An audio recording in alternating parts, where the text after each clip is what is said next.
I never thought I'd return to Maple Hollow.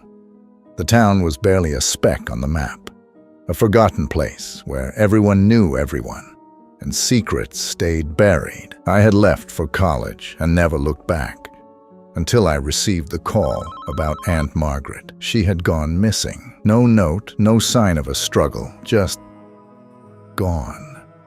The sheriff said it wasn't the first time someone vanished without a trace, but he didn't offer much more. Something in his voice made my skin crawl, as if he knew more than he was letting on. When I arrived, the town was eerily quiet, the kind of quiet that wraps around you like a shroud. It was as if the place had given up, like it knew the truth but refused to speak it. I could feel eyes on me, watching, waiting. I decided to start my search at Aunt Margaret's house. The air inside was thick with dust and memories. Her knitting on the armchair, the scent of her favorite lavender soap lingering. But something was off. The door to the cellar was wide open. The cellar had always been off limits when I was a child. Aunt Margaret said it was dangerous, filled with old junk that could topple over. But now, standing at the top of those creaking wooden stairs, I realized she had been lying.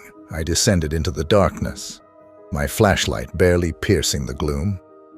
The deeper I went, the more the walls seemed to close in, the air growing colder, almost suffocating. Then I saw it, a large, leather-bound book sitting on an old wooden table, surrounded by yellowed papers and strange symbols drawn in red ink.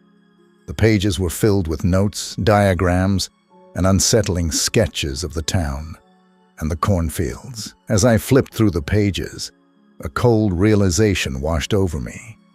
These weren't just old records. They were accounts of the disappearances, each one more chilling than the last.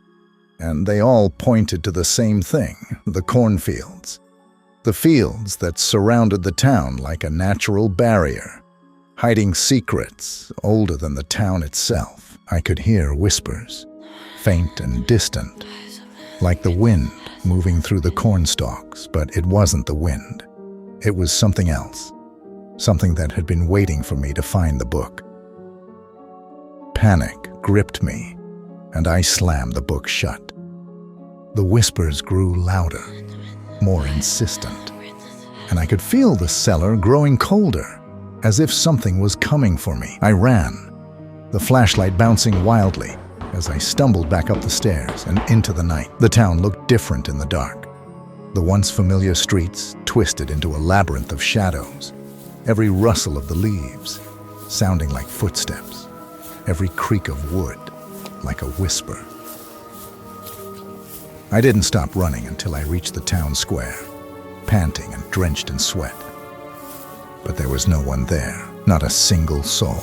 The town was empty, abandoned, except for the whispers. They surrounded me, coming from the cornfields, from the empty houses, from the darkness itself. And then I saw them, figures moving through the fields, emerging from the shadows, faceless, featureless shapes that seemed to be made of the night itself. They were